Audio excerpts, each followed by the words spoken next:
দাদু ভাই আল্লাহর কাছে দোয়া করে দাও, দুনিয়াতে থাকতে চাই না। কেন? বলে বিছনায় শুয়ে শুয়ে পিঠের মাধ্যমে ঘা হইয়া গেছে, উঠতে পারি না, চলতে পারি না, রাস্তায় যাইতে পারি না, বাজারে যাইতে পারি না, এই দুনিয়ার ভালো লাগে না। ও দাদু ভাই আল্লাহর কাছে দোয়া করে দাও, আল্লাহ তাআলা যেন আমাকে দুনিয়া থেকে বিদায় করে নেয়। আল্লাহ তাআলা বলে তুমি হাজারো চেষ্টা করতে পারো, হাজারো তুমি আশা করতে পারো, তোমার সময় না হওয়া পর্যন্ত তুমি একটা সেকেন্ডও আগে অন্ধকার কবরে আসতে পারবা না।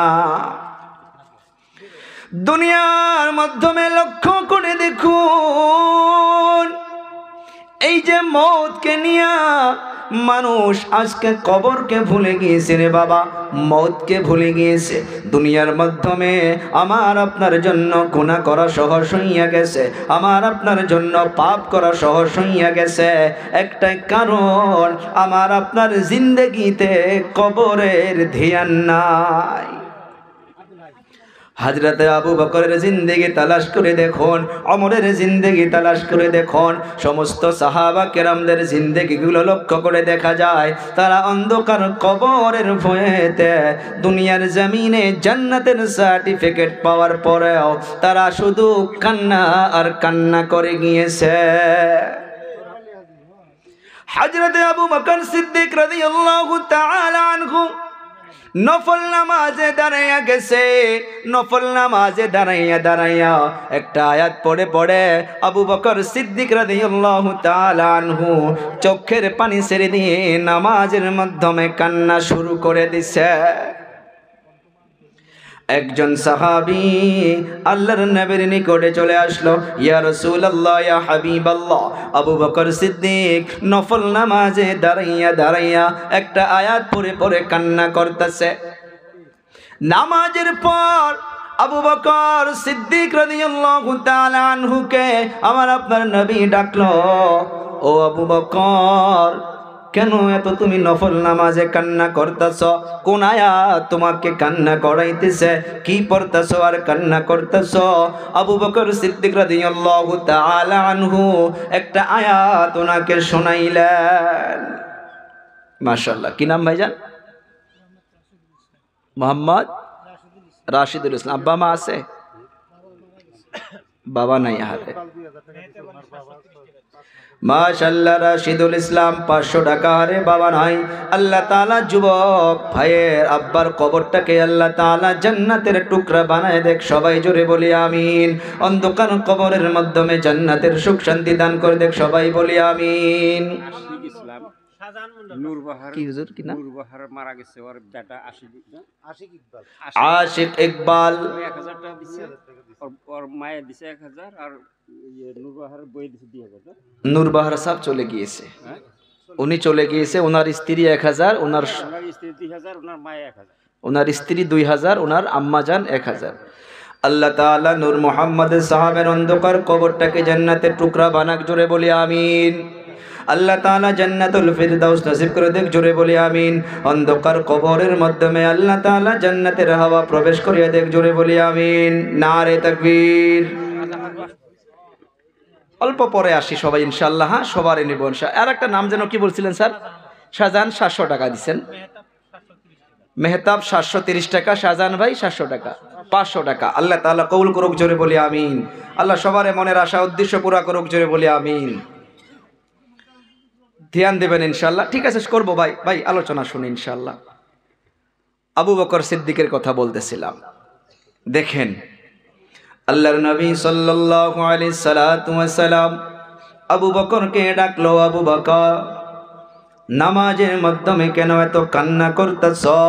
আবু বকর ওই আয়াতটা পড়ে শোনাইলেন। আয়াতটা হইতেছে, ইন্নাল্লাহা আশতারা মিনাল মুমিনিনা আনফুসাহুম ওয়া আমওয়ালাহুম বিআন্না লাহুমুল জান্নাহ। আপনারাও শুনলে অবাক হইয়া যাবেন। এই আয়াতের ভিতরে আল্লাহ তাআলা খুশখবরি দিয়েছে। কিন্তু আবু বকর সিদ্দিক এই আয়াত পড়ে পড়ে নামাজের মাধ্যমে কান্না শুরু করে দিয়েছে। আল্লাহর নবী সাল্লাল্লাহু আলাইহি সাল্লাতু ওয়াসাল্লাম এই আয়াত শোনার পর আবু বকরকে বলে, রে আবু বকর, এই আয়াতের ভিতরে তো কান্নার মতো কোনো কিছুই নাই। এই আয়াতের ভিতরে তো আল্লাহ তাআলা খুশখবরি দিয়েছে। এই আয়াতের অর্থ হইতেছে নিশ্চয় নিশ্চয় আল্লাহ তাআলা মুমিন বান্দার সঙ্গে বেচাকিনা করেছে। কি বেচাকিনা করেছে? আল্লাহ তাআলা মুমিন বান্দার জানমালকে নিয়ে নিয়েছে। জানমালকে নেওয়ার পর আল্লাহ তাআলা মুমিন বান্দা বান্দিকে আল্লাহ তাআলার জান্নাত দান করে দিয়েছে। সুবহানাল্লাহ বলি। আবু বকর তথাপি কান্না বন্ধ হয় না। আল্লাহর নবী সাল্লাল্লাহু আলাইহি সাল্লাতু ওয়াসাল্লাম আবু বকরকে আবার বলে, ও আবু বকর, কেন তুমি আবার এত কান্না করতেছ? আবু বকর তখন একটা উদাহরণ দিচ্ছে, ইয়া রাসূলুল্লাহ, ইয়া হাবিবাল্লাহ, আমি আবু বকর কাপড়ের দোকান করি, কাপড়ের বিজনেসম্যান।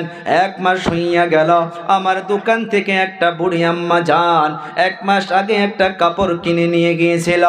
কাপড় নেওয়ার পর আমাকে টাকাও দিয়েছে আর কাপড়ও পছন্দ করে নিয়ে গিয়েছে। পাক্কা 1 মাস পর ওই বুড়ি আম্মা জানটা ওই কাপড়টা আমার দোকানে ফেরত নিয়ে এসেছে। আসার পর আমাকে বলে, ও আবু বকর, তোমার কাপড় তুমি ফেরত নিয়ে নাও আর আমি দেওয়া টাকা আমাকে ঘুরে দাও। কেন আম্মা জান? বলে, তোমার কাপড় আমার পছন্দ হয়েছিল, আজকে পছন্দ হয় নাই, এখন তাই তোমার কাপড় তুমি ফেরত নিয়ে নাও আর আমি দেওয়া টাকা আমাকে ফেরত করে দাও। আল্লাহর নবী বলে, তো কি হয়েছে?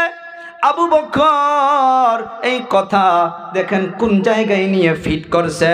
আবু বকর বলতেছে, ও হুজুর, আল্লাহ তাআলা জান্নাতের ওয়াদা করেছে, মুমিন বান্দার জানমাল নিয়ে নিয়েছে।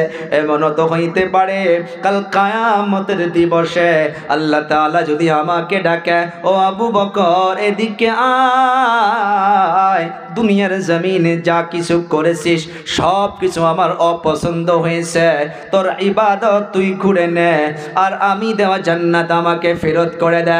আবু বকর বলে, ও হুজুর, আল্লাহ তাআলা যদি আমাকে এমন ভাবে ডাকে, আমার কাছে যদি আল্লাহ তাআলা জান্নাতকে ফেরত নিয়ে নেয়, আমার আবু বকরের তো জাহান্নামে যাওয়া ছাড়ার কোনো উপায় থাকবে না।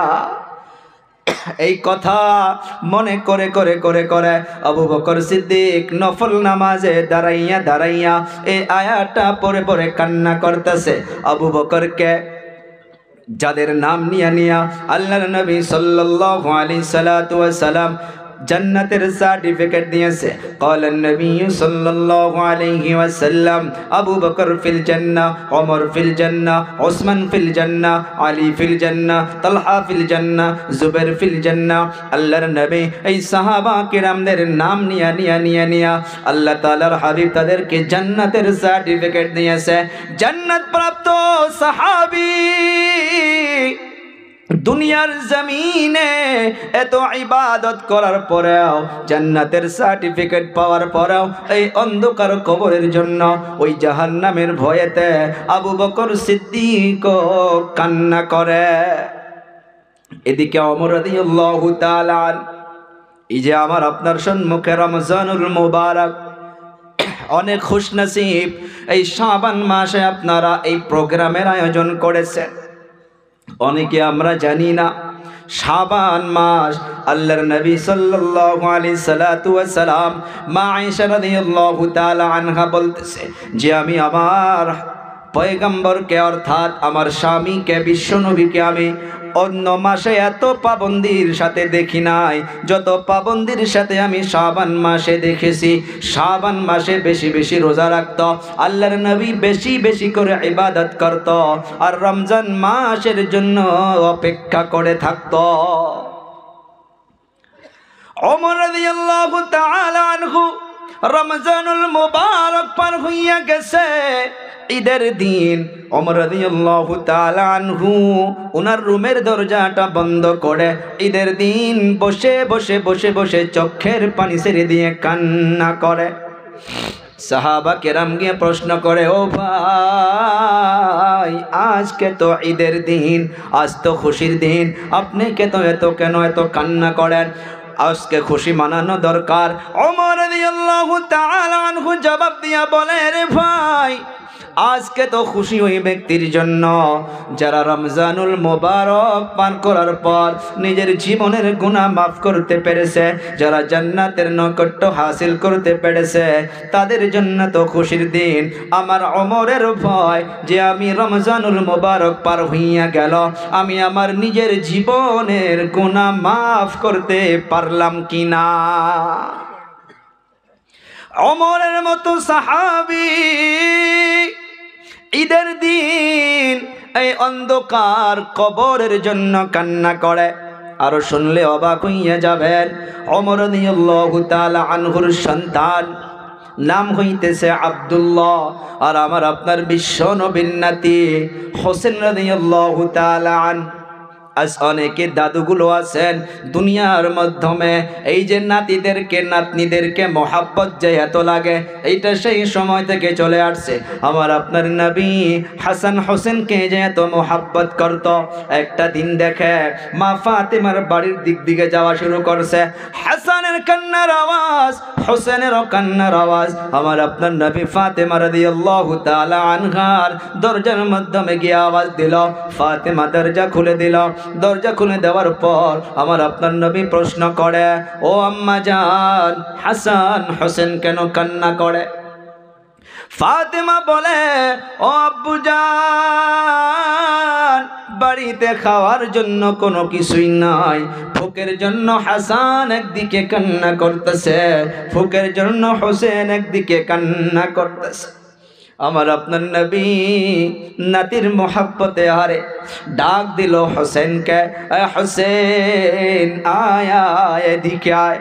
আমার আপনার নবী জবানে মুবারক বাহির করিয়া হোসেন রাদিয়াল্লাহু তাআলা আনহুর মুখের মাধ্যমে প্রবেশ করে দিল। যেমন করে ছোট বাচ্চাগুলো দুধ পান করে মায়ের বুক থেকে, এমন করে হোসেন আমার আপনার নবীর জবানে মুবারকটা চোষা শুরু করলো। আল্লাহ তাআলার কুদরতের দ্বারা কি যেন নবীর জিহ্বা থেকে আল্লাহ তাআলা বাহির করে দিয়েছে। হোসেন চুষতে চুষতে চুষতে চুষতে হোসেনের পেটটা ভরে গেল, মুখের মাধ্যমে হাসি এসে গেল। আমার আপনার নবী হোসেনকে বলল, তুমি সরে যাও। সুবহানাল্লাহ বলি। হাসানকে ডাকে, রে হাসান আয় আয়। হাসানকেও নিকটে নিয়া আমার আপনার নবী হাসানের মুখের মাধ্যমে জবানে মুবারক প্রবেশ করে দিল। হাসান রাদিয়াল্লাহু তাআলা আনহু ওই জিহ্বা মুবারক চুষতে চুষতে আল্লাহ তাআলা পেটটা ভরে দিল, মুখের মাধ্যমে হাসি এসে গেল। আমার আপনার নবী হাসানকেও ছেড়ে দিল।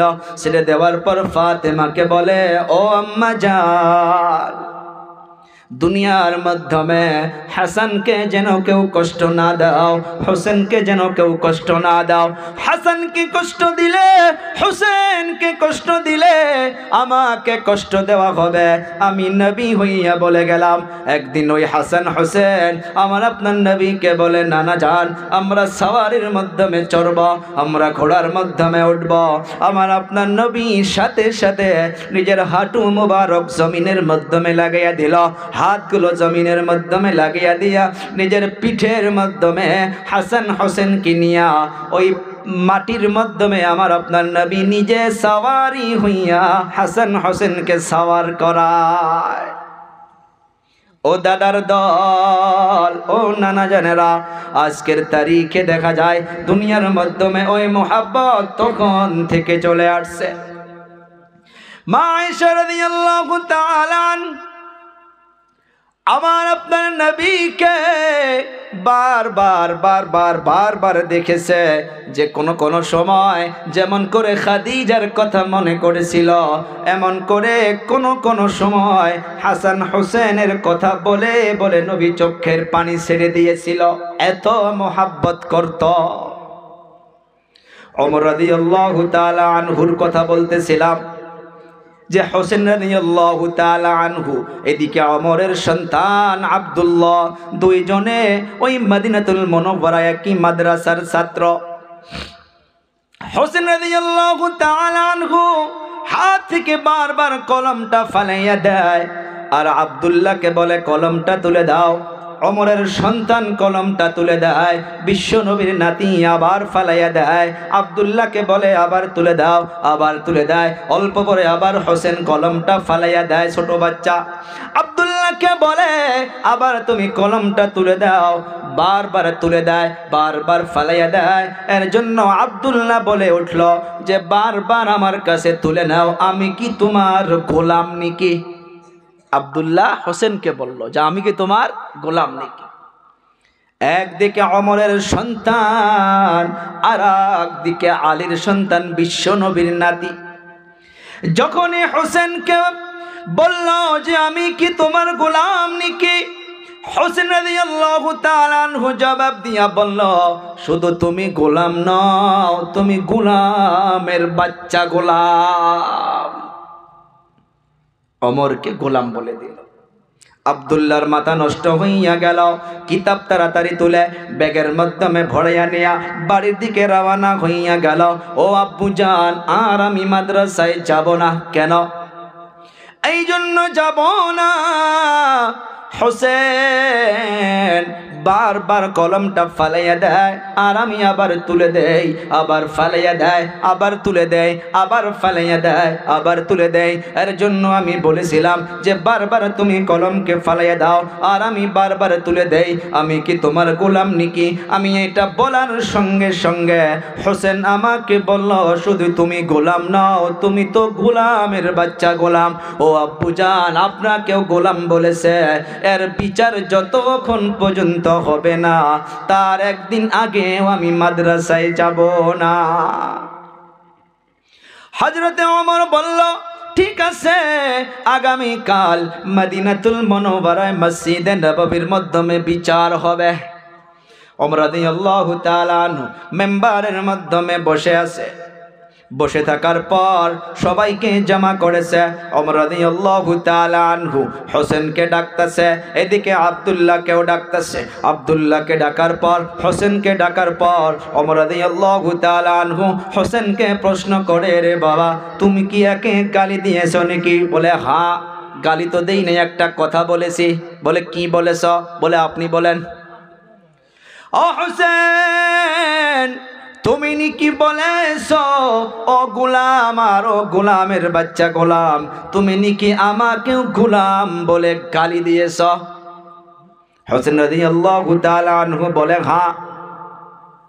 ও হুজুর, একবার নয়, আমি 1000 বার বলবো, লাগলে আপনার সম্মুখে এখনো বলবো যে আপনি গোলাম, আপনি গোলাম, আপনি গোলাম। ওমর তো অবাক হইয়া গেল, এত বড় সাহস! ওমর বলে কেমন করে তুমি আমাকেও গোলাম বললা? হোসেন জবাব দিয়া বলল, আপনি বলুন, অন্তরে হাত দিয়া বলুন, আপনি কি আমার নানার গোলাম ছিলেন না? সুবহানাল্লাহ বলে ওমরের কথা বন্ধ হইয়া গেল। মাথাটা নিচু করে হোসেনকে বলে, রে হোসেন, তুমি কি পারবা এইটা একটা কাগজের মাধ্যমে লিখে দিতে যে আমি তোমার নানার গোলাম ছিলাম? হোসেন রাদিয়াল্লাহু তাআলা আনহু বলে হ্যাঁ পারবো। কিতাবের মাধ্যমে এতটুকু পাওয়া যায়, কাগজ বা গাছের ছাল বা গাছের পাতার মাধ্যমে লিখে দিয়েছে যে ওমর ইবনে খাত্তাব মুহাম্মদুর রাসূলুল্লাহর গোলাম ছিলেন। সিগনেচার মেরে দিল আলী ইবনে হোসেন। আব্দুল্লাহ ছোট বাচ্চা বোঝে না। ওমর বলে, ও সন্তান, চলো, বিচার হইয়া গেছে। আব্দুল্লাহ বলে, আব্বু জান, কোনো কিছুই তো বুঝলাম না, বিচার তো শুরুই হইল না, আর আপনি তো বললেন বিচার হইয়া গেল। ওমর চোখের পানি ছেড়ে দিয়া বলে, রে সন্তান, এমন বিচার হইয়া গেছে যে বিচারের জন্য হইতে পারে আল্লাহ তাআলা কবরের সওয়াল জবাব কেউ মাফ করে দিবে, কবরের আযাব কেউ মাফ করে দিবে। এই বিচারের জন্য হইতে পারে আল্লাহ তাআলা ডাইরেক্ট জান্নাত দিয়া দিতে পারে। এ বাবা কি বুঝলাম যে ওমরের মতো সাহাবী দেখুন ওই অন্ধকার কবরের কথা বলতেছে, কবরের ভয়ে ভয়ে ঈদের দিনে বসে বসে কান্না করতেছে। আমরা আজকের তারিখে বিশ্বের ভিতরে শোনা যায় কবরের মাধ্যমে দাউ দাউ করে আগুন ওঠে, আর অনেকের কবরের মাধ্যমে খুশবু আসে। আমি আপনাদেরকে যাওয়া বছর বলেছিলাম, আমি নিজেই জান্নাতুল বাকিতে যখন প্রবেশ করেছি আমি অবাক হইয়া গেছি। ফজরের নামাজের পর আমি নবীর রওজা মোবারকের সম্মুখে গিয়ে আমি সালাতু ওয়া সালাম পেশ করার পর ডাইরেক্ট বাহির হইয়া আমার বন্ধু হযরত মাওলানা আব্দুল খালেক মন্ডল সাহাব, উনি আর আমি একসঙ্গে কান্দায় কান্দায় হাত দিয়া জান্নাতুল বাকির মাধ্যমে যখন প্রবেশ করছি, আমি মেন গেট দিয়ে প্রবেশ করার পর এক দুই পাও খালি হেঁটেছি, আচানক অজগবি আমি এমনভাবে দাঁড়াইয়া গেছি, আল্লাহর কসম খেয়ে বললেও ভুল হবে না, জীবনে এত দামি দামি আতর ব্যবহার করেছি, এমন খুশবু আমার নাকের মাধ্যমে এসে গিয়েছে যে খুশবু আমি এই 32 বছর বয়সে আমি কোনো জায়গার মাধ্যমে পাই নাই। কেন? ওখানেও তো আমার আপনার মতো মানুষ ঘুমায় আছে, তারা এই দুনিয়ার জমিনের বাবা সাহাবা কেরাম ঘুমায়া রয়েছে।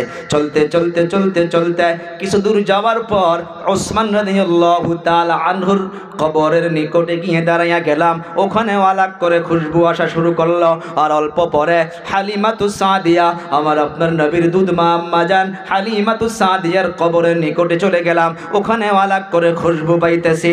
তারাও দুনিয়ার মাধ্যমে আমার আপনার মতো খাচ্ছিল, আমার আপনার মতো পা ছিল, কিন্তু অন্তরটা আমার আপনার মতো ছিল না।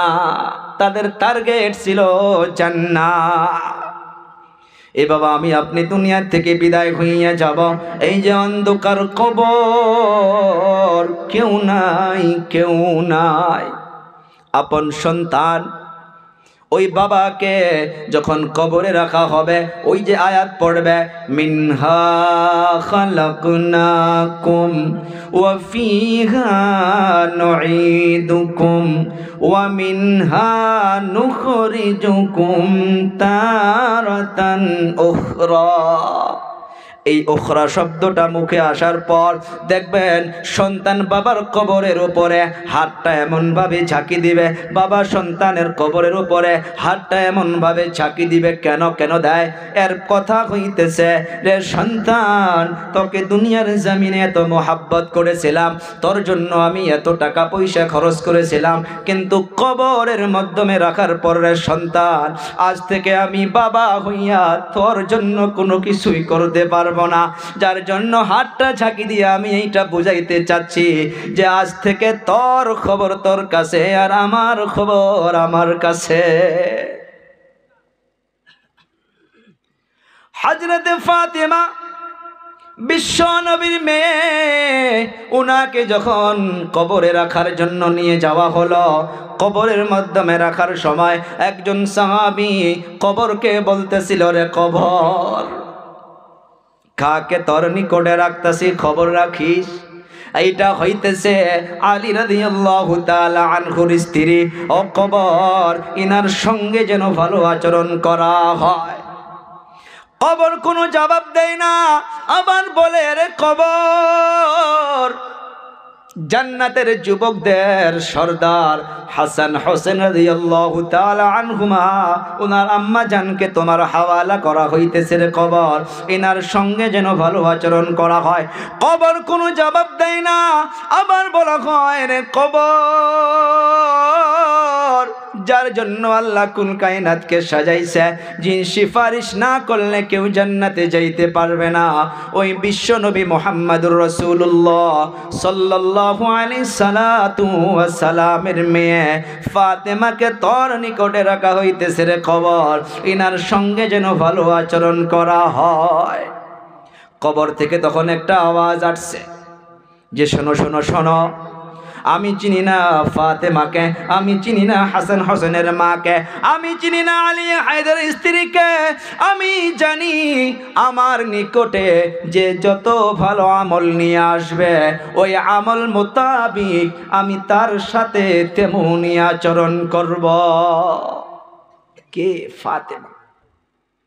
ফাতেমা আর আলী রাদিয়াল্লাহু তাআলা আনহুর মাঝখানে অল্প ঝগড়া হয়ে গিয়েছিল। আমার আপনার নবী আসছে, আসার পর ফাতেমা দেখে একা একা বাড়ির মাধ্যমে মনটা নারাজ করে বসে আছে। আমার আপনার নবী বলল, ও আম্মা জান, আলী কোথায়? বলে অল্প আগে ঝগড়া করে রাগ করে বাড়ির থেকে বাহির হইয়া গেল। কোথায় গিয়েছে?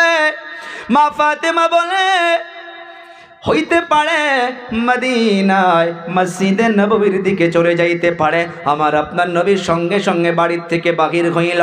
বাড়ির থেকে বাহির হওয়ার পর যাইতে যাইতে দেখে আলী রাদিয়াল্লাহু তাআলা আনহু বালার মাধ্যমে গোড়াগড়ি করতেছে। আমার আপনার নবী গিয়ে ডাক দিল, ইয়া আবা তুরাব, ও বালুর বাবা, কি হইতেছে তোমার এখানে কেন? আলী মনে মনে বলতেছে, অল্প আগে তো আপনার মেয়ের সঙ্গে ঝগড়া করে আসলাম, আপনি আবার যেন কি কথা নিয়ে আসলেন। মনে মনে বলতেছে, কিন্তু নবী ডাক দিল, রে আলী এদিকে আসো। আলী রাদিয়াল্লাহু তাআলা আনহু সঙ্গে সঙ্গে নবীর নিকটে চলে আসলো। আমার আপনার নবী আলীর হাতটা ঠাস করে ধরে বাড়ির মাধ্যমে নিয়ে চলে আসলো। চলে আসার পর একটাই বিছনার মাধ্যমে মাঝখানে নবী ঘুমাইয়া গেল। ডান দিকে আলীকে ঘুমাই আনিছে, বাম দিকে ফাতেমাকে ঘুমাই আনিছে। একবার আলীকে হাসানো গল্প শোনায়, আবার ফাতেমাকে একটা গল্প শোনায়, আবার আলীকে একটা গল্প শোনায়, আবার ফাতেমাকে একটা গল্প শোনায়। দুজনকে গল্প শোনাইতে শোনাইতে আলীও হেসে দিল, মা ফাতেমাও হেসে দিল। হেসে দেওয়ার পর দুজনের হাতকে মিলামিলি করে দিয়ে আমার আপনার নবী ফাতেমাকে বলল, রে ফাতেমা, তুমি বিশ্ব নবীর মেয়ে হইতে পারো, তোমার উপরে যদি তোমার স্বামী নারাজ হইয়া থাকে, ও ফাতেমা, অন্ধকার কবরে যখন তুমি চলে যাবা, ওই কবরে যাওয়ার পর তোমার স্বামী নারাজগির জন্য আল্লাহ তাআলার আযাব তোমার উপরে শুরু হইয়া যাবে। মামুলি কথা, নবী নিজে নিজের আপন মেয়েকে বলতেছে যে কবরের ভয় করো। কবর এমন একটা জায়গা, কারো কারোর জন্য ওই কবরটা হইয়া যাবে জান্নাতের একটা টুকরা, আর কারো কারোর জন্য ওই কবরটা হইয়া যাবে জাহান্নামের একটা টুকরা। আমরা দোয়া করি, যাদের বাবা নাই, যাদের মা নেই, যাদের দাদা নাই, দাদি নাই, নানা নাই, নানি নাই, আত্মীয় স্বজন যারা পার হইয়া গেছে, অন্ধকার কবরে শুইয়া আছে, আল্লাহ তাআলা যেন সবার কবরগুলোকে যেন জান্নাতের টুকরা বানায়। জোরে বলি আমিন। ও বাবা বন্ধুরা, দুনিয়ার জমিনে যখন আমার আপনার রুহটা দুনিয়ার থেকে বিদায় হইয়া যায়, লম্বা ইতিহাস, এই রুহটা কি জিনিস? আমার আপনার নবীকে ওই মক্কাবাসীগুলো প্রশ্ন করত। আল্লাহ তাআলা কোরআনে কারীমের মাধ্যমে এই প্রশ্নের জবাব দিয়ে দিয়েছে। এর আগের বয়ানে আমি বলতেছিলাম যে মানুষের শরীরের ভিতরে আল্লাহ তাআলা শুরুর দিনতে রূহ দেয় না। যখন মায়ের পেটের ভিতরে এই বাচ্চা যখন কমপ্লিট হইতে হইতে 4 থেকে 4.5 মাস হইয়া যায়, তারপর আল্লাহ তাআলা রূহটাকে দান করে দেয়। সুবহানাল্লাহ।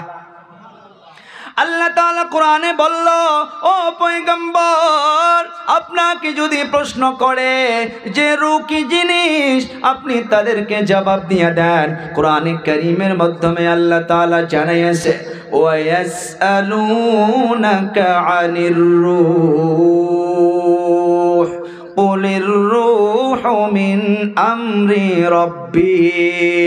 ও পয়গম্বর, আপনাকে যদি কেউ প্রশ্ন করে রূহটা কি জিনিস, আপনি তাদেরকে জবাব দিয়া দেবেন যে রূহটা হইতেছে এটা আল্লাহ তাআলার একটা অর্ডার, একটা হুকুম। রূহটা কি? হুকুম। আমার আপনার শরীর থেকে যখন রূহটা বাহির হইয়া যায়, ও আমার বাবারা বন্ধুরা, আমার কলিজা টুকরা যুবক, মানুষ যখন দুনিয়া থেকে বিদায় হইয়া যায়, রূহটা যখন চলে যায়, মানুষ ওই মানুষকে দেখতে যায়, কেউ আর নামটা নেয় না। আজকের তারিখে আমার নাম নিতেছেন আকসাদুল, আকসাদুল। আগামী কাল যদি আমি বিদায় হইয়া যাই, আমার কেউ নামটা নেবে না। মানুষ বলবে লাশ দেখতে যাই, মাইয়াত দেখতে যাই। মা বোনগুলো যখন ওই মাইয়াতের বাড়িতে চলে যায়, রাস্তার মাধ্যমে যদি প্রশ্ন করা হয় কোথায় যাচ্ছ, মা বোনগুলো বলে যে আমরা মরা দেখবার যাইতেছি, মাইয়াতের বাড়িতে যাইতেছি। আহারে, অল্প সময়ের ব্যবধানের জন্য আমার আপনার নামটুকু পর্যন্ত মানুষ ভুলে যায়। আমার আপনার রুহটা যখন চলে যায় দুনিয়ার মাধ্যমে রে বাবা, যদি আমি আপনি নেক হইয়া থাকি, মুমিন হইয়া থাকি, আল্লাহকে রাজি খুশি কইরা থাকি, আমার আপনার রুহটা জান্নাত থেকে আল্লাহ তাআলার ফেরেশতাগুলো জান্নাতের রেশম কাপড় নিয়ে আমার আপনার রুহটাকে নেওয়ার জন্য চলে আসবে। রুহটাকে নেওয়ার জন্য যখন চলে আসবে আমার আপনার রুহটা ওই জান্নাতি ফেরেশতাগুলো ওই কাপড়ের মাধ্যমে সুন্দর করে নেবে। সুন্দর করে নেওয়ার পর আসমানের দিকে রওনা হইয়া যাবে। সেই হাদিসের বর্ণনায় পাওয়া গেছে ফেরেশতা আসমানের দিকে নেক বান্দার মুমিন বান্দার রূহগুলো নিয়ে উপরের দিকে যাওয়া শুরু করবে। প্রথম আসমান, দ্বিতীয় আসমান, তৃতীয় আসমানে চলে যাওয়ার পর আল্লাহ তাআলা বলবে যে এই রূহকে সালামতি, আমার এখানে নিয়ে আসা দরকার নাই, এই রূহটাকে নিয়ে চলে যাও কবরের মাধ্যমে নিয়ে গিয়া ওই মুমিন বান্দাকে আবার রূহটা দান করে দাও। আর ওই মুমিন বান্দার নামটা ইল্লিনের মাধ্যমে লিখে দাও, জান্নাতের মাধ্যমে লিখে দাও। রিওয়ায়াতের মাধ্যমে পাওয়া যায় ওই রূহটা দেওয়ার জন্য অন্ধকার কবরে আমার আপনার ওখানে যে চলে আসবে রে বাবারা বন্ধুরা, অনেক ফেরেশতাগুলো লাইন করে দুটা লাইন করে বসে যাবে। আর মুমিন বান্দাকে আল্লাহ তাআলা ওই কবরে বসায়া দিবে। কবরে বসানোর পর ওই মুমিন বান্দা এরকম ভাবে নজর করে দেখবে যে জান্নাতি ফেরেশতাগুলো দুটা লাইন করে অনেক সুন্দর করে বসে আছে। ওই মুমিন বান্দার ভিতরে তখন আল্লাহ তাআলার হুকুমে ওই ফেরেশতা ওই মুমিন বান্দার ভিতরে রূহটাকে দান করে দিবে। রূহটাকে দান করে দেওয়ার পর আল্লাহ তাআলা বলবে যে তাকে আর ডিস্টার্ব করা দরকার নাই, তার জন্য জান্নাতের দরজাকে খুলে দাও, জান্নাতের হাওয়াকে দিয়ে দাও। আর তার কবরটা 3.5 হাত রাখা দরকার নাই, তার কবরটা একটা জান্নাতের বালাখানা বানাইয়া দাও। সুবহানাল্লাহ। ও বাবারা বন্ধুরা, তেমন ভাবে সেম ভাবে যারা দুনিয়ার মাধ্যমে আল্লাহকে নারাজ করে চলে গিয়েছে, আল্লাহর হুকুমকে অমান্য করে অন্ধকার কবরে চলে গিয়েছে রে বাবারা বন্ধুরা, কিতাবের পৃষ্ঠায় পাওয়া যায় তাদেরও রূহটা নেওয়ার জন্য ফেরেশতা আসবে।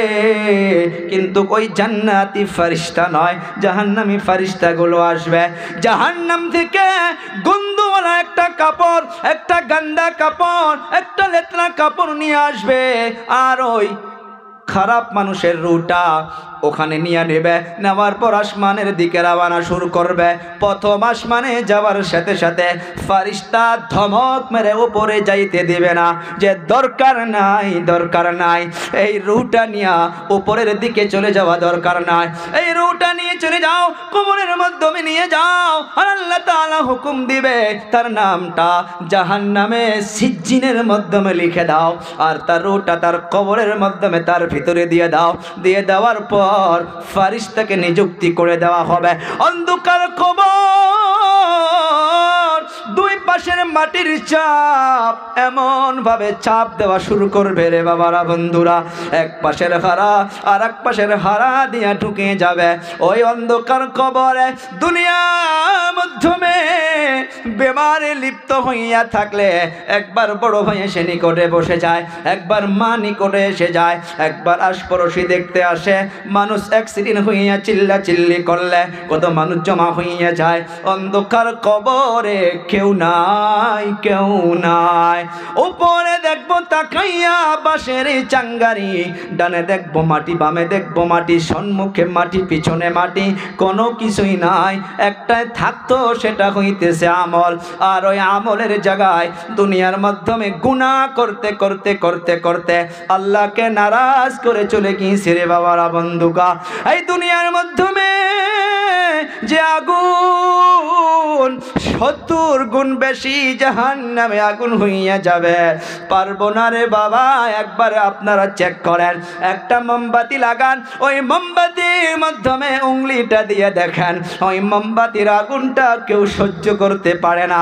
আবার হাতটা দেওয়ার সাথে ঠাস করে হাতটা সরাইয়া নেবে, আর ওই জাহান্নামের আগুন আগুন দুনিয়ার আগুন থেকে 70 গুণ বেশি হইয়া যাবে।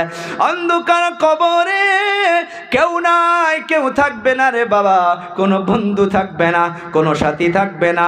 দুনিয়ার মাধ্যমে যা কিছু আমল করে যাব রে বাবা, সেই আমলে তো আমার আপনার সাথে চলে যাবে। সেই জন্য আল্লাহর নবী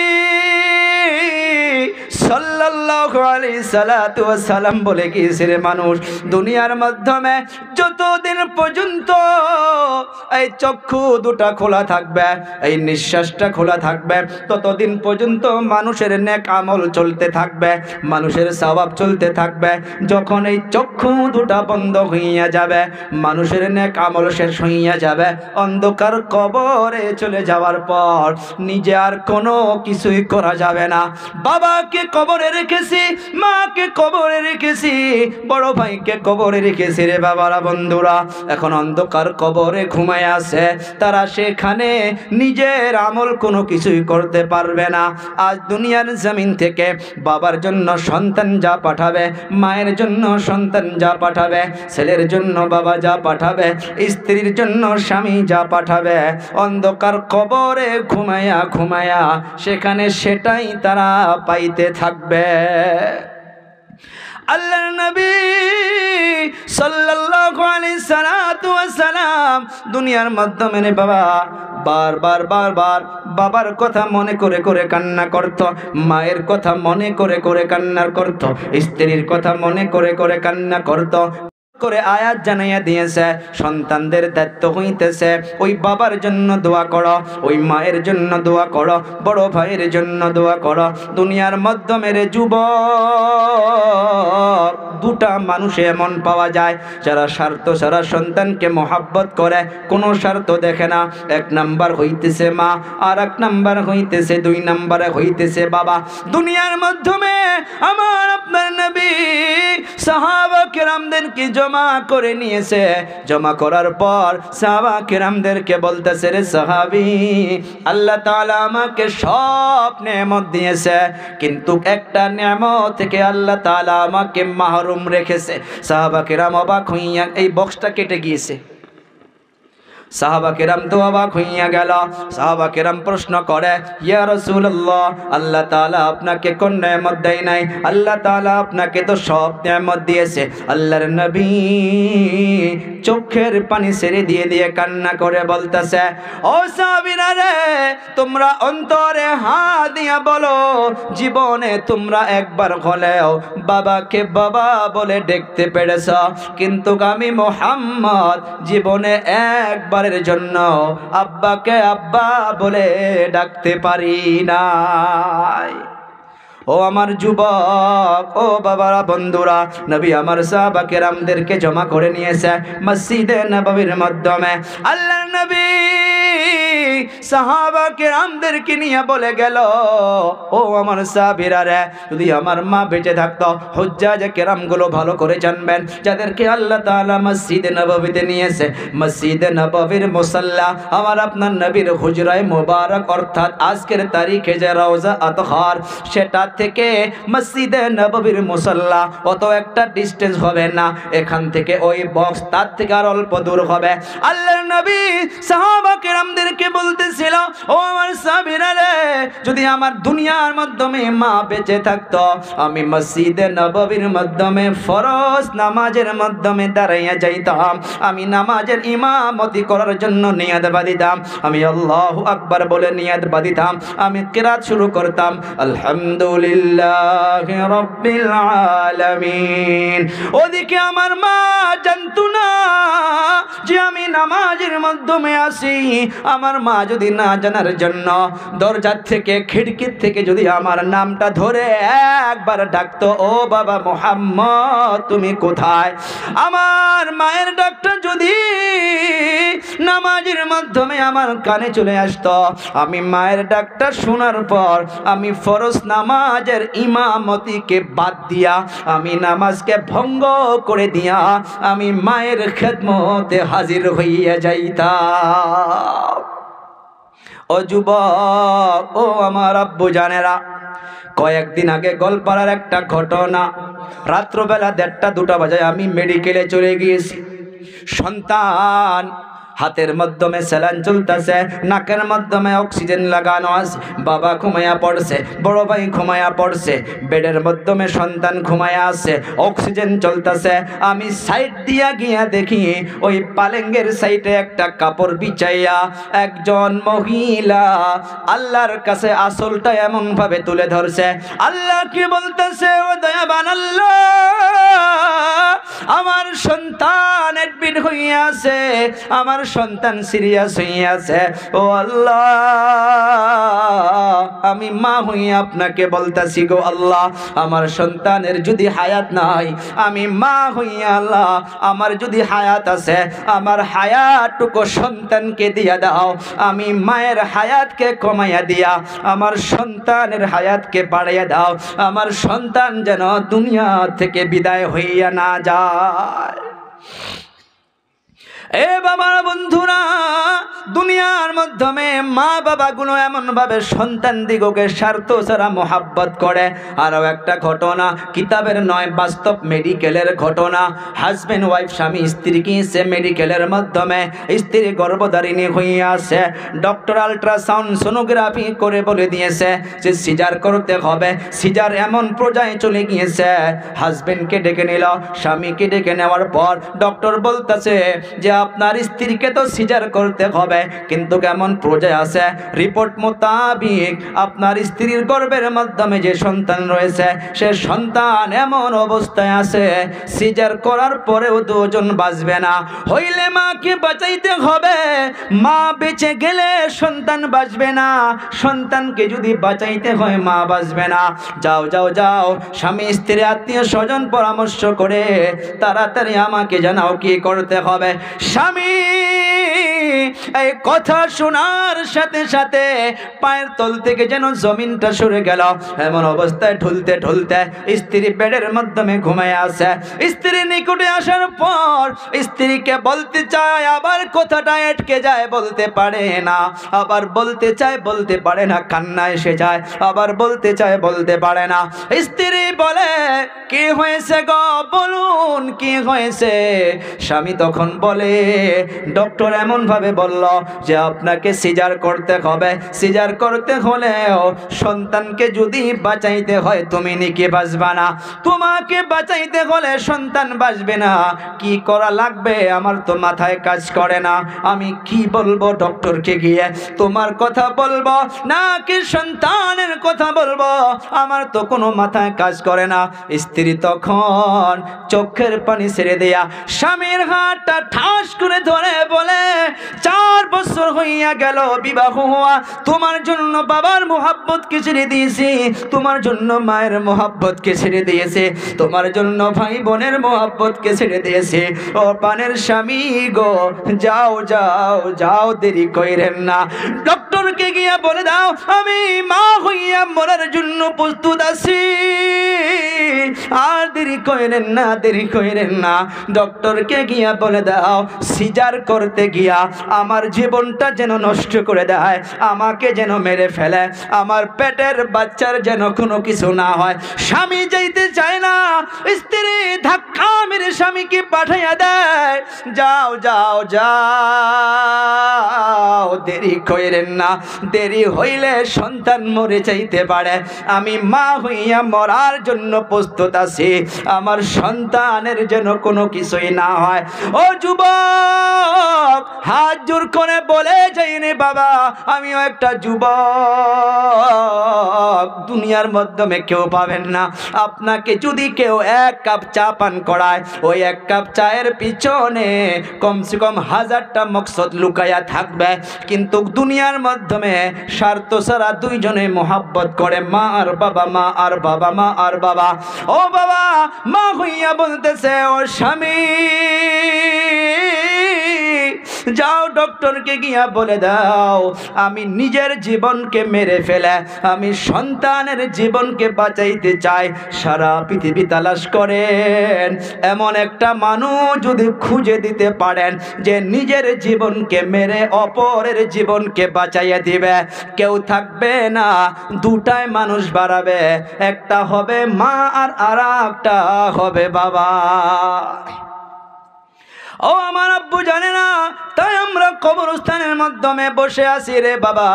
হইতে পারে আগামী বছর এখানে না বসে থেকে ওই মাটির নিচে আমি আপনি শুয়ে থাকতে পারি। একটা কথা ভালো করে শুনেন, যে আমি সুতারপাড়ায় থাকি জন্য যে আমার কবর যে সেখানে হবে না। ওলামা কেরাম রয়েছে, মুহাদ্দিসিনে কেরাম একটা হাদিস বর্ণনা করতে গিয়ে আমাদেরকে বুঝাইছে, শোনো শোনো শোনো, ওই যে মিনহা খালাকনাকুম ওয়া ফিহা নুঈদুকুম ওয়া মিনহা নুখরিজুকুম, এর ব্যাখ্যা করতে গিয়ে বুঝাইছে যে আমি আপনি বলতাছি এই মাটির দ্বারা তোমাকে বানানো হয়েছিল, ওয়া ফিহা নুঈদুকুম, এই মাটির মাধ্যমে আবার তোমাকে মিশানো হলো, মিনহা নুখরিজুকুম তারাতান উখরা, আবার এই মাটির দ্বারা পুনরায় তোমাকে জীবিত করা হবে। মানুষ দুনিয়া থেকে যখন চলে যায় তাদের কবরটা কোন জায়গার মাধ্যমে হয়? মুহাদ্দিসিনে কেরাম কোন কিতাবের মাধ্যমে লিখেছে যে যাকে যে জায়গার মাটি দিয়ে বানানো হয়েছে তার কবরটা সেই জায়গার মাধ্যমে হবে।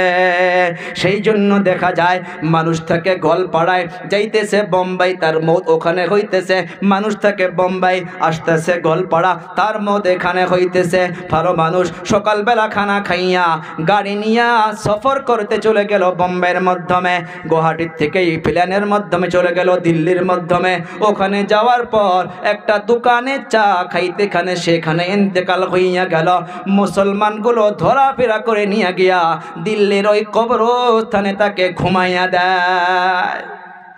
ও বাবারা বন্ধুরা, হইতে পারে আমার আকসাদুলেরও জায়গাটা আপনাদের এই কবরস্থানেও হইতে পারে, বা আপনার এই কবরস্থানে নাও ঘুমাইতে পারেন রে বাবারা বন্ধুরা।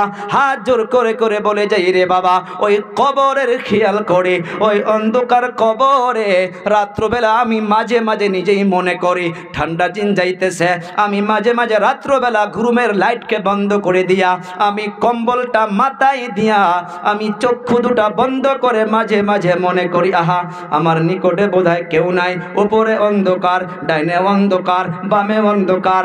আল্লাহর কসম খেয়ে বলি তখন আর আমি থাকতে পারি না, অন্তরটা ভেঙে যায়, চক্ষু দিয়া পানি বাইর হইয়া আসে।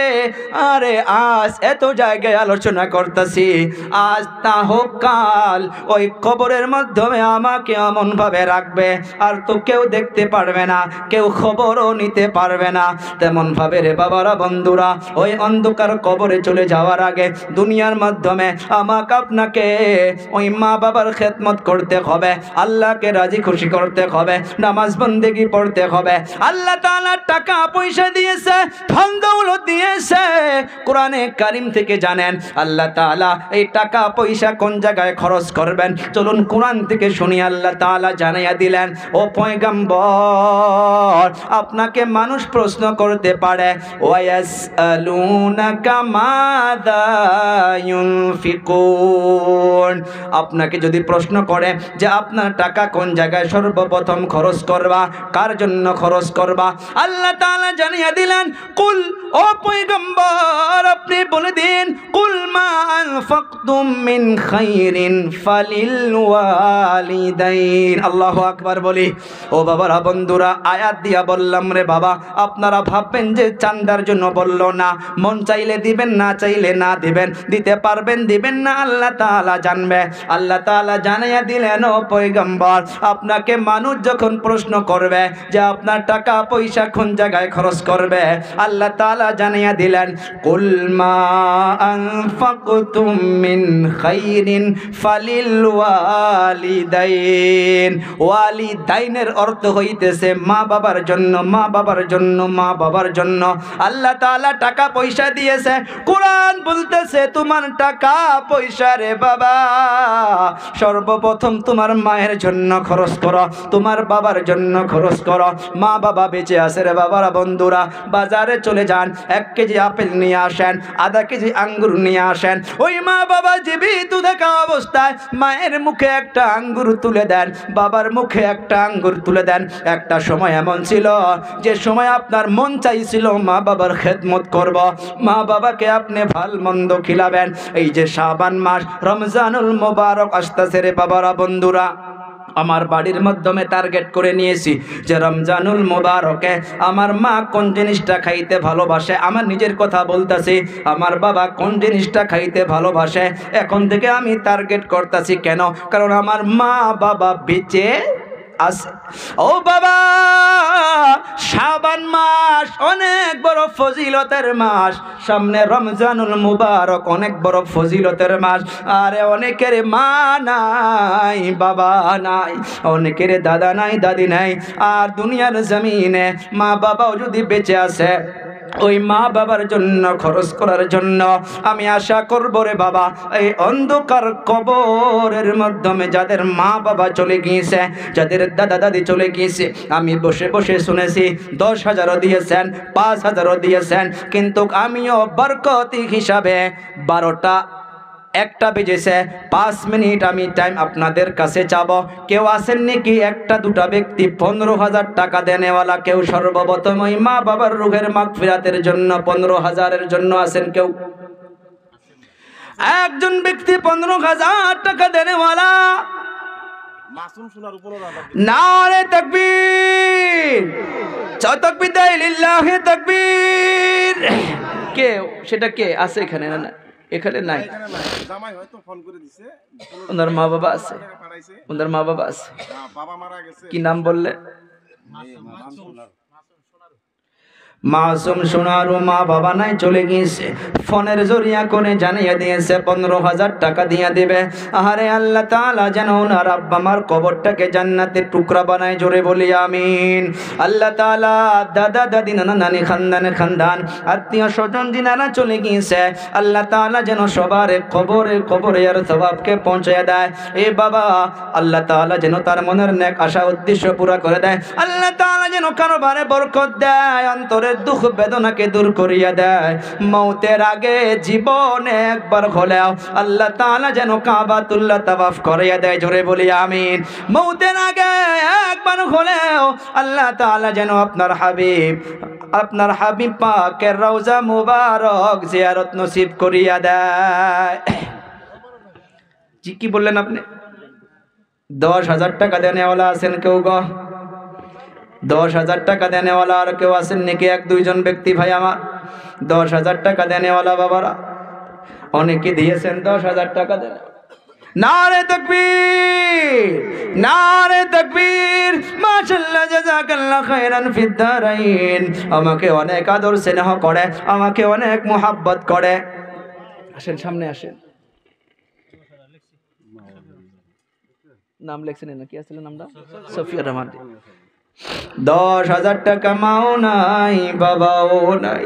আরে আল্লাহ তাআলা যেন এই গভীর রজনীতে না জানি অন্ধকার কবরে ওনার আব্বা মা কি হালাতে আছে। অনেকগুলো যুবক আছেন, অনেকগুলো দাড়ি পাকা দাদু জানেরা আছেন। আল্লাহ তাআলা যে আলিমদের দোয়া কবুল করবে কোনো জায়গায় লেখা নাই। এই যে মুরব্বীগুলো আছেন, আপনাদের জরিয়া করে আল্লাহ তাআলা দোয়া কবুল করে নিতে পারে। দাড়ি পাকা লোকদের দোয়া আল্লাহ তাআলা জলদি কবুল করে। আমার অনেকগুলো কলিজা টুকরা যুবক আছেন, আল্লাহ তাআলা যেন সফিয়া রহমান সাহেবের আব্বা মার কবরের মাধ্যমে যেন আল্লাহ জান্নাতের সুখ শান্তি দান করিয়া দেন। সবাই একসাথে বলি আমিন। আল্লাহ তাআলা ওনার খানদান আত্মীয় স্বজন যিনারা চলে গিয়েছে, আল্লাহ সবার কবরে কবরে আর সওয়াবকে পৌঁছাইয়া দাও। ও দয়াবান আল্লাহ, যিনারা জীবিত আছে আল্লাহ পুরা খানদানকে মাফ করে দাও। ছেলে মেয়ে স্ত্রী পুত্র আল্লাহ তাআলা সবাইকে হেফাজত ফরমাও, অন্তরের দুঃখ বেদনাকে দূর করিয়ে দাও। মৌতের আগে আল্লাহ তাআলা অল ফ্যামিলিকে আল্লাহ আপনার ঘর তাওয়াফ করিয়া দিও। আল্লাহ মৌতের আগে একবার হলে আল্লাহ আপনার হাবিব পাকের রওজা মুবারক জিয়ারত নসিব করিয়া দিও। সবাই জোরে বলি আমিন। আছেন কেউ 10,000 টাকা দেনেওয়ালা বাবারা? আরো কেউ? অনেক সময় হইয়া গেছে 10,000 টাকা দেনেওয়ালা আরো কেউ আছেন নাকি ভাই? একজন ব্যক্তি হাতটা উঁচু করেন। এতগুলো লোকের ভিতরে বাবা কত টাকা কত দিকে চলে যায়। আমি আশা করব আপনারা দিয়েছেন। যদি আরো কেউ দেওয়ার জন্য ইরাদা করেছিলেন, জোর জবরদস্তি করে চাবো না রে বাবারা। যদি কেউ নিয়ত করেছেন 10,000 টাকা দেনেওয়ালা, আর একটা ব্যক্তি কেউ দাঁড়ান, 2 জন হইয়া যাক। একটা ব্যক্তি কেউ আছেন নাকি বাবারা 10,000 টাকা দেনেওয়ালা? আমার যুবক ভাইদের মাধ্যম থেকেও দাঁড়াইতে পারে। এ বাবা, দুনিয়ার মাধ্যমে কত টাকা কত দিকে চলে যায়। চক্ষু দুটা বন্ধ হইয়া গেলে দুনিয়ার সব স্বপ্ন এমনি পড়ে থাকবে। আসেন বাবারা, কেউ 10,000 টাকা দেনেওয়ালা ঘর নিয়াত করেন, 5,000 টাকা দেনেওয়ালা 5টা ব্যক্তি কেউ দাঁড়ান বাবারা। ওই মায়ের কথা স্মরণ করেন, ওই বাবার কথা মনে করেন। দুনিয়ার মাধ্যমে আত্মীয় স্বজন যিনারা চলে গিয়েছে রে বাবা, সবার রুহের মাগফিরাতের জন্য আপনারা ডোনেট করে যাবেন। ওই কবরস্থানের মাধ্যমে অন্ধকার কবরে ঘুমাইয়া ঘুমাইয়া আজকে আমরা সবাই আর একটা নিয়ত করতে পারি। এই কোরআনের আয়াত শুনে শুনে আল্লাহ তাআলা এই কবরবাসীদেরকে আল্লাহ তাআলা যেন সবাইকে জান্নাতের ফয়সালা করে দেয়। সবাই জোরে বলি আমিন। ভাই 5,000 টাকা দেনের জন্য কেউ আছেন নাকি? একজন ব্যক্তি বাবারা 5,000 টাকা দেনেওয়ালা বাবারা, আমার একজন ব্যক্তি সর্বপ্রথম 5,000 টাকার জন্য ভাই একজন ব্যক্তি কেউ আছেন নাকি গো? 5,000 টাকা একজন ব্যক্তি দিয়েছেন, 10ও দিয়েছেন, 5ও দিয়েছেন। আমি শুনেছি কেউ সারা পড়তে পারেন যে না হুজুর আপনাকে দেওয়ার জন্য নিয়ত করছি, আপনি দাঁড়াইয়া যান, আমি আপনার কাছে মুসাফা করে চলে যাব। একজন ব্যক্তি 5,000 টাকা দেনেওয়ালা, চিন্তা করে দেখেন এই দুনিয়ার জমিনে রে বাবা কত টাকা কত দিকে চলে যায়। নারে তাকবীর, একবার এসে মুসাফা করি কিনা? মিন নাসির আব্বা মা আছে, মিন নাসির 5,000 টাকা। নারে তাকবীর, নারে তাকবীর। আল্লাহ তাআলা মিন নাসির ভাইজানের দানকে কবুল করো, মঞ্জুর করো, মনের আশা উদ্দেশ্য পুরা করো। আরো এক ভাইজান কত দিবেন? কত দিবেন? নাম নাম আপনার নাম? আব্বা মা আছে? আরে শাহর আলী সাহাব আব্বা নাই। এই গভীর রজনীতে রাত 1টা বাজায় বাবার কথা মনে পড়ে গেছে। আরে কত আদর স্নেহ করেছিল ওই বাবা, সন্তানদের জন্য কি করে কি না করে দুনিয়ার জমিনে, কিন্তু সব আশা ফেলে রেখে শাহর আলী ভাইজানের আব্বাজান দুনিয়া থেকে বিদায় হইয়া গেছে। আমরা সবাই মিলে দোয়া করি আল্লাহ তাআলা যেন ভাইজানের আব্বুজানের কবরটাকে জান্নাতের টুকরা বানায়। সবাই একসাথে একবার বলি আমিন। আল্লাহ তাআলা ওনার দাদা দাদি নানা নানি খানদান আত্মীয় স্বজন যেনারা বিদায় হইয়া গেছে, আল্লাহ তাআলা যেন সবার কবরে কবরে আর সওয়াবকে পৌঁছে দেয়। সবাই চিৎকার মেরে বলি আমিন। আল্লাহ তাআলা শাহর আলী ভাইজানের অন্তরের দুঃখ বেদনাকে দূর করে দাও, মনের আশা উদ্দেশ্য পুরা করে দাও। মওতের আগে একবার হলেও কাবাতুল্লাহ তাওয়াফ নসিব করিয়ে দাও। আল্লাহ আপনার হাবিব পাকের রওজা মুবারক জিয়ারত নসিব করিয়ে দাও। জোরে বলি আমিন। গুরুস্থানের সেক্রেটারি আবুল কালাম, ওনার বাবার নাম আব্দুল করিম, 5,500 নগদ দিছে। 5,500 নগদ। আবুল কালাম, আব্দুল করিম 5,500 নগদ দিছে। আব্দুল করিম সাহেব 5,000 টাকা। আর এটা গোরস্থানের সেক্রেটারির নাম কি? সেক্রেটারির আব্বা জান নাই? আছে। আল্লাহ তাআলা হায়াতে তাইয়্যিবা দান করুক। 5,500 5,500 টাকা নগদ দিছে আল্লাহ তাআলা। আব্বুজানকে হায়াতে তাইয়্যিবা দান করুক। ও দয়াবান আল্লাহ, আল্লাহ তাআলা বেমার আজার থেকে শিফা রাখুক। জোরে বলি আমিন। আল্লাহ ওনার খানদান দাদা দাদি নানা নানি আত্মীয় স্বজন যিনারা বিদায় হইয়া গেছে, আল্লাহ সবার কবরে কবরে আর সওয়াবকে পৌঁছে দাও। আল্লাহ মনের আশা উদ্দেশ্যগুলোকে পুরা করিয়ে দাও, অন্তরের দুঃখ বেদনাকে দূর করিয়ে দাও। আল্লাহ তাআলা মওতের আগে বারবার আল্লাহ আপনার ঘর জিয়ারত নসিব করিয়া দিও। ও আল্লাহ তাআলা আপনার হাবিব পাকের রওজা মুবারক জিয়ারত নসিব করিয়া দিও। সবাই জোরে বলি না একবার আমিন। আসেন ভাই কেউ আরো? কমিটির 4জন যুবককে দিছে, নাম কত? সবর আলী না? হ্যাঁ, সবর আলী মন্ডল, আব্দুল হাকিম, জহিরুল ইসলাম। আমাক দেন। কমিটির 4 জনে কি? সবর আলী মন্ডল। আচ্ছা আচ্ছা, সবর আলী, আব্দুল হাকিম, জহিরুল ইসলাম আর মিজানুর। নারে তাকবীর। পয়গম্বর আরো কত? 1,000 টাকা। 5 জন ব্যক্তি 1,000।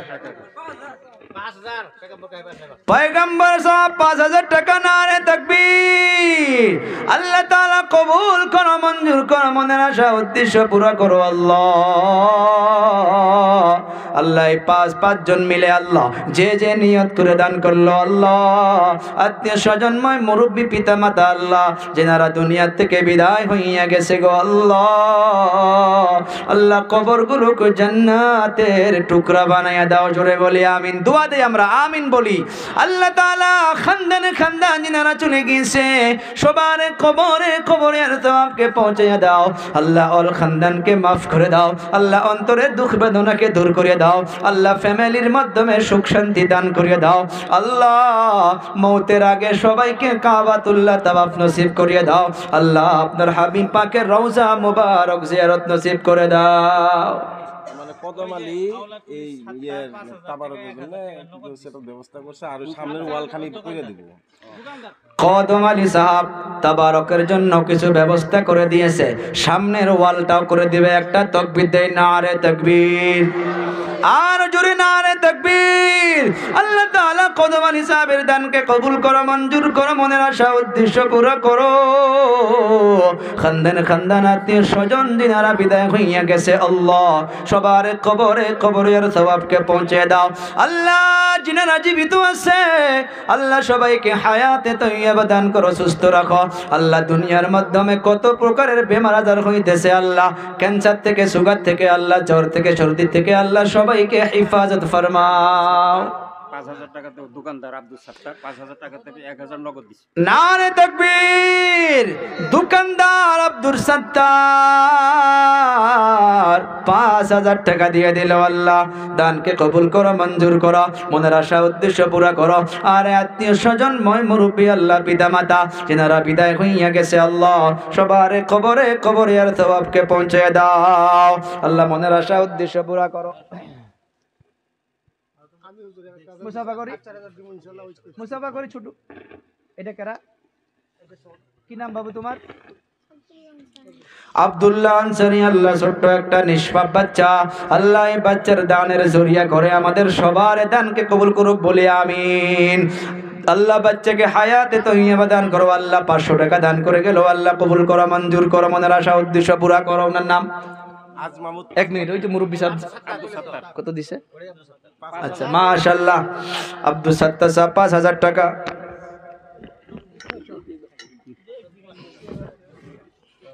কি নাম আপনার হাবিবুর রহমান মাশাআল্লাহ 600 টাকা দান করে গেল গো আল্লাহ দানকে কবুল করো মঞ্জুর করো মনের আশা উদ্দেশ্য পুরা করো আল্লাহ তাআলা সবার নিয়তকে কবুল ফরমাও মঞ্জুর ফরমাও আল্লাহ কেউ মায়ের জন্য কেউ বাবার জন্য কেউ দাদার জন্য দাদির জন্য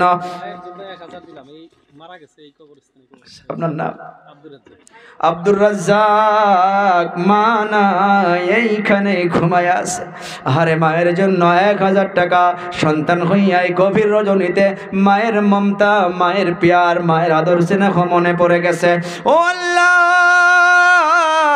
সন্তানের দানের জরিয়া করিয়া আল্লাহ মায়ের কবরটাকে জান্নাতের টুকরা বানিয়ে দাও ও দয়াবান আল্লাহ দাদা দাদি নানা নানি খানদান আত্মীয় স্বজন যিনারা বিদায় হইয়া গেছে আল্লাহ এই গভীর রজনীতে এই সময় কবরের মাধ্যমে আল্লাহ এতগুলো লোকের আমিনের জরিয়া করে আল্লাহ সবার কবরগুলোকে জান্নাতের টুকরা বানিয়ে দাও কেউ যেন বাদ না দেয় সবাই একসাথে বলি আমিন আর একবার বলি আমিন রাজ মাহমুদ 5000 টাকা নারে তাকবীর রাজ মাহমুদ 5000 টাকা দিল আল্লাহ কবুল করো মঞ্জুর করো গো আল্লাহ অন্তরে যে কোন নিয়ত নিয়ে দান করলো আল্লাহ আল্লাহ পিতা মাতা আত্মীয় স্বজনময় মুরব্বী খানদান আল্লাহ সবার কবরে আর সওয়াবকে পৌঁছায়া দাও আল্লাহ মনের আশা উদ্দেশ্য পূরণ করো নৈরাশ কইরো না কি নাম তহিরুল ইসলাম চলে গিয়েছে এই কবরস্থানে ঘুমিয়ে আছে আল্লাহ আল্লাহ পাশ কত দিছে এটা কত দিছে 500 টাকা দিছে আল্লাহ কবুল করো মঞ্জুর করো হাসান আলী 2000 টাকা দিল আল্লাহ কবুল করো মঞ্জুর করো মনের আশা উদ্দেশ্য পুরা করো নাম আপনার নাম আব্বাস আলী। দাদা দাদির কথা মনে পড়ে গিয়েছে আল্লাহ। ও দয়াবান আল্লাহ, এই কবরস্থানে ঘুমাইয়া আছে আল্লাহ, নাতি হইয়া দাদার কথা মনে পড়িয়া আল্লাহ দাদির কথা স্মরণ করিয়া আল্লাহ, আল্লাহ অনেক টাকা দান করে দিল। ও আল্লাহ, দানকে কবুল মঞ্জুর করিয়া নাও, দানের জরিয়া করিয়া আল্লাহ, আল্লাহ দাদা দাদির অন্ধকার কবরটাকে জান্নাতের টুকরা বানাইয়া দাও। ও আল্লাহ, খানদান খানদান আত্মীয় স্বজন যিনারা বিদায় হইয়া গেছে সবার কবরে কবরে আর সওয়াবকে পৌঁছাইয়া দাও আল্লাহ, অন্তরের দুঃখ বেদনাকে দূর করিয়া দাও। মৌতের আগে জীবনে একবার হলেও আল্লাহ আপনার ঘর তাওয়াফ করিয়া দিও।